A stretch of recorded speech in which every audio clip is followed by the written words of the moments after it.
건망증이 아주 심한 집사님 한 분이 계셨습니다. 금방 잊어먹는 거예요. 이 집사님이 구역장에게 전 오늘 구역 예배를 못 드립니다.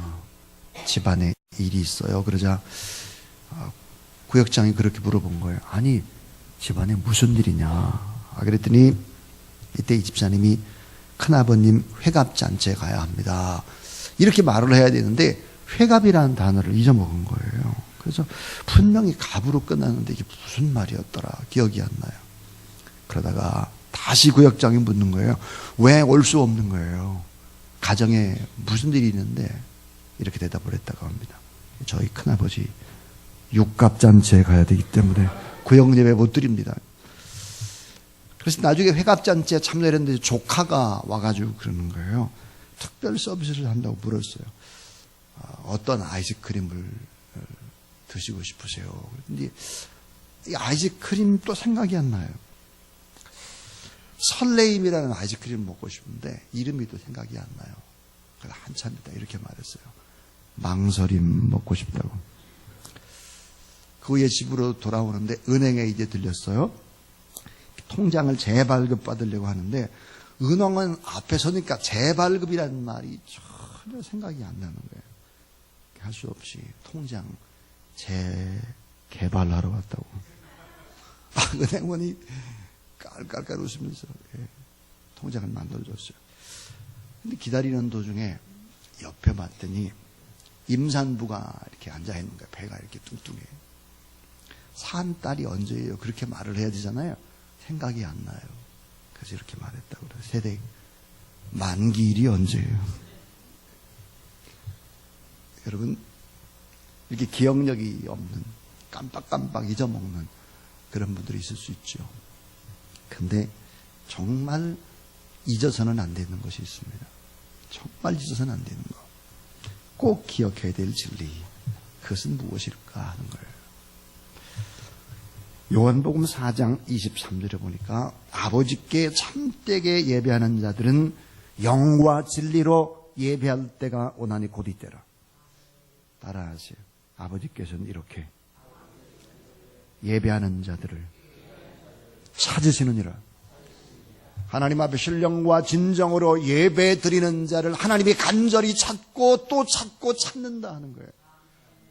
오늘 저는 세 가지 얘기를 드리려고 합니다. 예배에 관한 얘기죠. 그 첫 번째가 뭐냐면 따라하세요. 하나님의 원초적 소원은 예배입니다. 자, 하나님의 원초적인 소원. 하나님의 정말 간절한 소원은 뭘까? 예배라고 하는 것이다. 아버지께서는 이렇게 예배하는 자들을 찾으시느니라. 시편 22편 27절부터 28절을 보니까 땅의 모든 끝이 여호와를 기억하고 돌아오며 모든 나라의 모든 족속이 주 앞에 예배하리니 나라는 여호와의 것이요 여호와는 모든 나라의 주제이심이로다 그랬습니다. 모든 족속이 주님 앞에 돌아와서 예배드리는 것이 하나님의 소원이다. 하나님의 꿈, 원초적인 소망은 뭘까? 그것은 바로 하나님의 나라인데 그 하나님의 나라를 이루기 위해서 하나님 앞에 온전하게 예배드릴 때 그 예배의 공간 안에 하나님의 나라, 의와 평강과 실하게 하나님의 나라가 임한다는 사실을 믿으시기를 바랍니다. 여러분 세상에서 의를 보기가 어려워요. 세상에서 평안함을 얻기가 어렵습니다. 세상에서 여러분 기쁜 일이 없어요. 그런데 하나님 앞에 예배되면 하나님이 어때요? 통치하시고 다스리고 이끌어서 의와 평강과 실하게 그 하나님의 나라 경험하게 한다. 온전한 사랑으로 감사하며 감격하며 드리는 예배. 모든 열방이 주님 앞으로 돌아와서 예배 드리는 은혜. 이게 하나님이 꿈꾸는 소원이다 하는 것입니다. 자, 오늘 또 하나님은 이 꿈을 이루기 위해서 쉬지 않고 사람들을 찾죠. 자, 예배드리는 자, 참된 예배자를 주님이 찾으신다. 그래서 여러분 성경에 보니까 위대한 삶들을 사랑했던 사람들은 모두 다 예배자입니다. 아브라함, 그는 참 예배자죠. 위대한 예배자입니다. 또 여러분 다윗은 예배가 무엇인지를 아는 사람이었죠. 가장 소중한 것이 무엇일까 하는 것을 알았습니다. 사도 바울은 시와 찬미와 신령한 노래로 경배할 줄 알았습니다. 그것이 강가든 그것이 감옥이든 어디든 하나님의 원초적인 소원이 예배라고 하는 것을 알았죠. 그래서 그들은 어떤 위대한 인생을 살아갈 수 있었습니다. 여러분, 예배라고 하는 것은 무엇일까요? 왜 그것이 하나님의 원초적인 소망일까요? 따라하세요. 예배는 만남입니다. 여러분, 예배는 만남이에요. 그런데 이 만남은 엄청난 만남, 하나님과의 만남이에요. 여러분, 일개의 대통령과의 만남도 귀한 만남이다. 하나님과의 만남이다. 하나님과의 만남이 예배입니다. 그런데 이 만남이 어때? 그냥 스쳐 지나가는 만남이 아니라 말씀을 잘 기억하고 하나님이 하신 말을 기억하고 하나님 앞에 응답하고 이렇게 해서 하나님과 인격적인 만남. 여러분, 누구와 깊은 만남을 갖느냐 갖지 않느냐, 그 사람의 장래, 그 사람의 인생 모든 것들이 만남에 달려있는 거죠. 하나님이 여러분 축복할 때 무엇을 어떻게 하실 것 같습니까? 하늘에서 돈을 뚝딱 떨어지게 하는 것이 아니에요. 좋은 만남, 좋은 사람들을 만나는 축복. 그래서 여러분 자녀를 위해 기도할 때 언제나 기도해야 되는 것이 뭘까? 그것은 좋은 만남이 이루어지기를 기도하는 여러분 되길 바랍니다. 여러분, 만남은 그 사람의 삶의 영역과 삶의 질을 결정하여, 예배는 뭘까요? 만남이에요. 하나님과의 만남이죠. 이거보다 더 중요한 일은 없어요. 또 하나는 따라하세요. 예배는 반응입니다. 예배는 반응인 거예요. 반응. 근데 무슨 반응인가? 내가 구원받은 은총에 대한 반응이에요. 자, 예배는 하나님의 은총에 대한 나의 반응. 어떻게 내가 반응하느냐 이거예요. 만남 귀한 사람 앞에서 내가 어떻게 반응하느냐, 이것은 그 사람의 삶의 영향력이 얼마나 확대되고 있느냐 하는 것과 동일합니다. 영향력이 결정이 되는 거예요. 자, 그래서 여러분, 믿음으로 반응을 한다면, 기쁨과 거룩함으로, 사랑과 친밀함으로 반응을 한다면 어떻게 되겠나? 바뀌는 것이죠. 삶의 질이, 삶의 영향력이, 또 삶의 영역이 바꿔지기 시작하죠. 따라하세요. 예배는 삶입니다. 예배는 삶이에요. 자, 여러분, 예배 그럼 떠오르는 단어가 세 단어가 있어야 돼요. 하나는 만남, 하나님과의 만남이다. 예배는 어때? 하나님 앞 반응이에요. 여러분, 만남과 반응이라면 그 다음에 따라오는 것은 무엇일까요? 삶의 변화인 것입니다. 예배는 삶의 일부가 아니라 우리 삶의 전체가 되어야 하는 거예요. 자, 여러분, 첫 것을 드리고 첫 번째, 이것은 뭐예요? 전체도 다 하나님의 것이다 라고 하는 것을 인정하는 거예요. 그래서 예배의 실패는 하나님과의 만남의 실패지요. 따라하세요. 예배는 삶의 일부가 아니라 전부다. 그래서 여러분, 예배의 실패는 모든 것의 실패고 예배의 성공은 모든 것의 성공입니다. 여러분, 잘 돌아보십시오. 내가 하나님 앞에 최고로 정성으로 하나님 앞에 예배드렸을 그때가 여러분의 인생의 전성기인 거예요.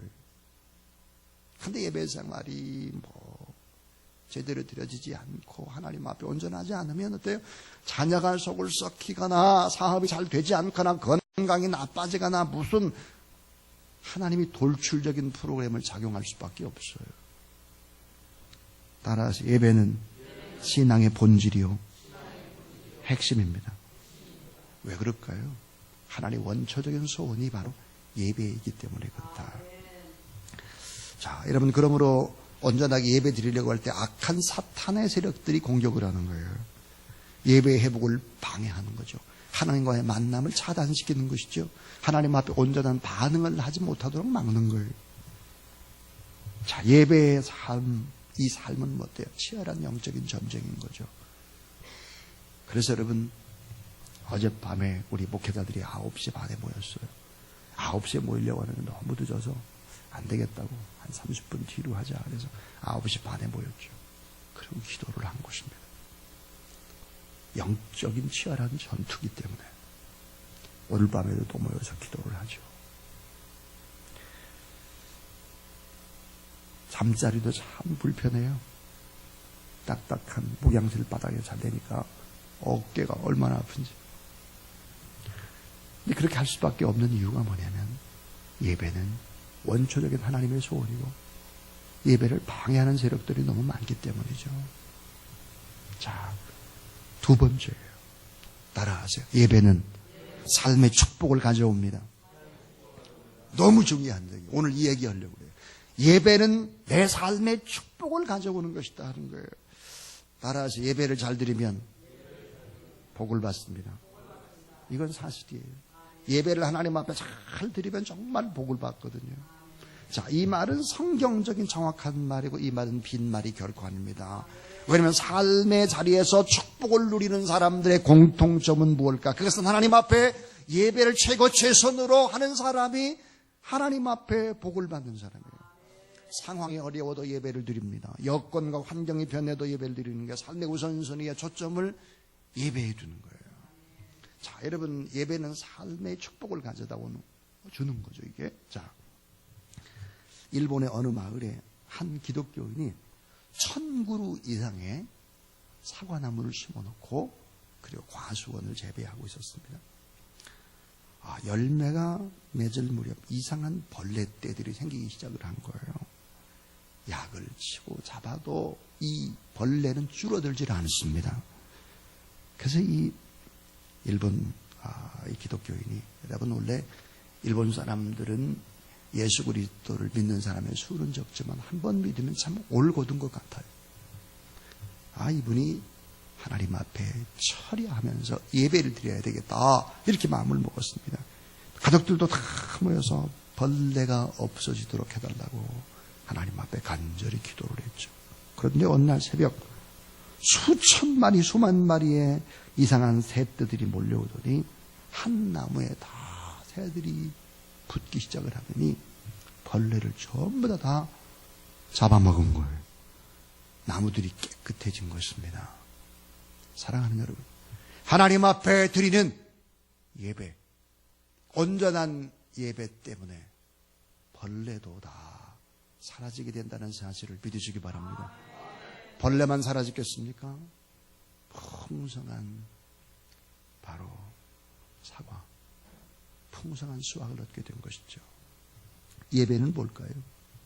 예배는 바로 이렇게 작은 부분에서도 큰 부분에까지 구체적으로 하나님이 축복을 가져온다라고 하는 거예요. 여러분, 그래서 믿음으로 작정해 보십시오. 믿음으로 작정을 하고 내가 새벽에 내가 개근을 하리라. 아니면 내가 새벽에 어떻게 하리라. 내가 가정 예배를 어떻게 하리라. 이 예배를 어떻게 드릴 것인지를 한번 작정을 해보라는 거예요. 여러분, 믿음 생활 잘하는 사람들은 작정을 합니다. 40일 특별 새벽 기도를 하겠다. 그리고 어떤 일들을 결정할 때 무슨 투자를 하거나 사람과의 만남이나 모든 일들을 결정할 때 다 하나님 앞에 예배 드리고 나서 결정을 하지 않으면 즉흥적인 감정적인 결정이 될 수 있고 실수하는 거예요. 왜 그러냐면 하나님 앞에 예배 드림을 통해서 바른 분별력과 판단력과 지혜와 이런 걸 하나님이 주시기 때문이죠. 따라서 예배는 삶의 축복을 가져옵니다.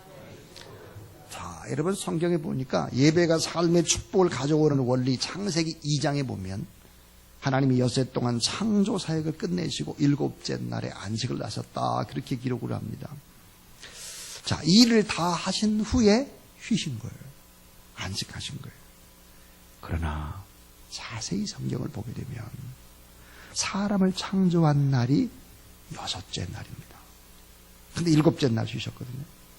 그러니까 인간을 만드신 후 첫날, 인간이 태어난 첫날, 인간이 이 땅에 있게 된 첫날이에요. 첫날, 그 첫날, 창조 후 첫날에 무엇을 하셨는가 하는 거예요. 사람들이 이런 걸 잘 모르죠. 자, 인간 창조 후의 첫날은 무엇으로 하나님이 보내셨을까? 인간에게 어떻게 하셨을까?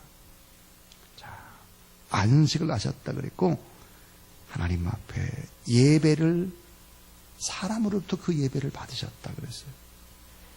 창조 후 첫날에 따라서 하나님이 예배를 받으시고 하나님이 복을 주셨다.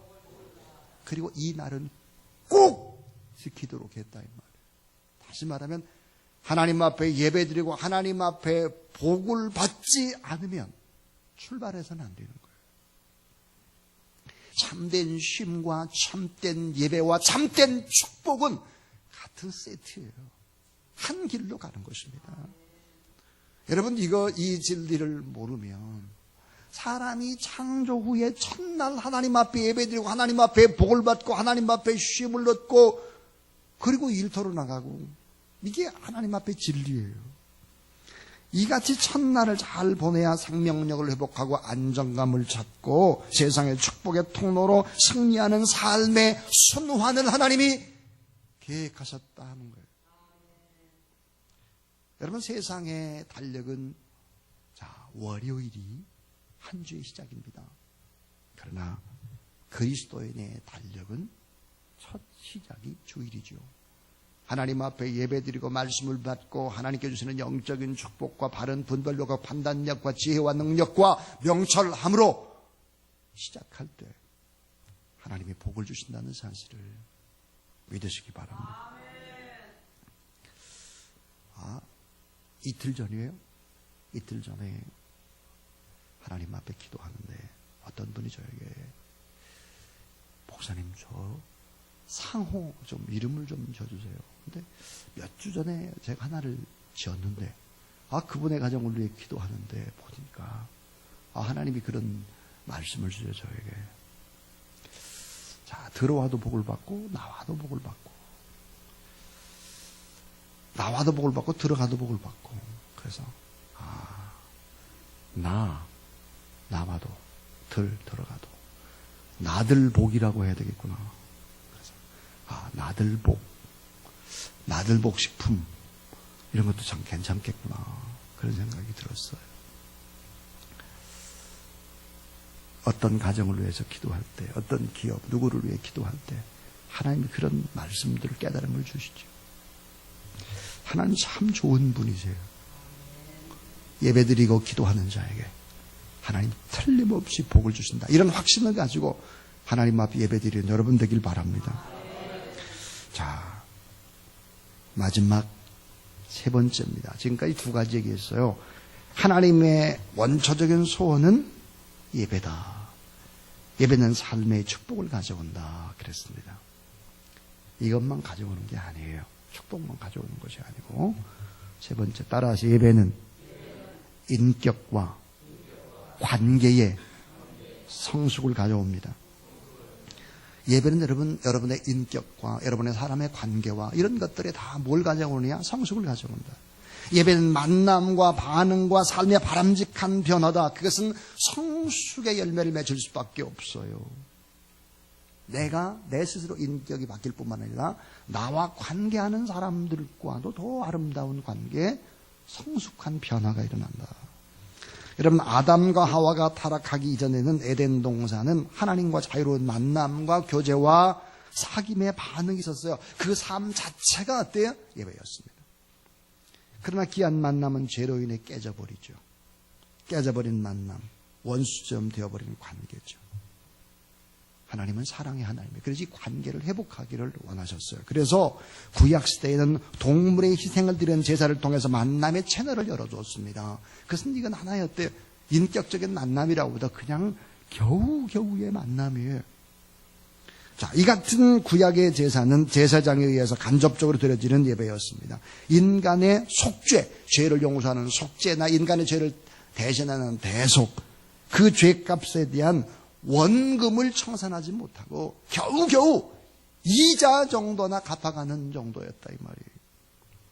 이 구약시대의 예배가 바로 이런 거였어요, 제사가. 그런데 예수 그리스도께서 자기 스스로 대속의 제물이 되죠. 속죄의 제물이 됩니다. 그리고 십자가상에서 영원한 완전한 속죄의 제사를 예배를 드리는 거예요. 그래서 우리의 모든 죄에 원래 가지고 있던 원금뿐만 아니라 이자 앞으로도 모든 것들을 다 깨끗하게 청산을 해줬어요. 언제 어디서 하나님의 보좌 앞에 나갈 수 있는 새롭고 산 길을 열어줬죠. 자, 여러분, 이 같은 사실을 알고 우리가 하나님 앞에 반응을 한다면 어떻게 될까? 감사와 찬양과 경배를 드리게 될 뿐만 아니라 은혜와 은총에 대한 적극적인 감사의 표현은 삶의 변화, 인격의 성숙, 또 내 주변의 모든 사람들이 다 잘 되는 이런 관계의 성숙을 가져오게 될 것이다. 그리고 삶의 질과 삶의 영역과 삶의 이 가치관도 다 달라지게 될 것이다 하는 것입니다. 자, 누구를 만나느냐? 누구와 교제하느냐? 누가 어떻게 반응하느냐? 거기에 따라 그것은 바로 변화, 아름다운 변화와 축복을 전제로 합니다. 그리고 사랑과 나눔의 기쁨, 그것이 여러분 주변에 있게 되기를 바라고, 특별히 여러분 하나님 앞에 온전히 신령과 진정으로 드리는 온전한 예배, 이 온전한 예배는 틀림없이 복을 가져오는 것이고 사람에게 복을 주려고 하는 것이 하나님의 계획이라고 하는 사실을 믿으시기 바랍니다. 그래서 새롭게 인생을 살아갔던 사람들에게 하나님이 늘 하셨던 얘기가 있어요. 노아에게 했던 첫 번째 이야기는 복에 관한 얘기, 아브라함을 부르시고 했던 첫 번째 이야기 복에 관한 얘기, 전부 다 그랬죠. 하나님 앞에 교회에서 하는 특별 새벽기도니까 억지로 끌려오고, 아내가 나가자고 하니까 억지로 뒷자리에서 졸고, 이렇게 하지 말고 작정하시고 하나님 앞에 기도하게 되면 놀라운 일들, 놀라운 변화, 하늘의 복이 임한다, 이런 확신을 가지고 이 예배에 승리하는 귀한 여러분 되길 주의 이름으로 축원합니다. 하나님은 살아계십니다. 여러분과 함께 하십니다. 예배드리는 여러분의 삶의 변화가 일어날 것입니다. 기도 제목에 하나님의 간섭하심이 있게 될 것입니다. 그런 믿음으로 어둠을 가르고 이 성전에 찾아온 여러분을 축복합니다.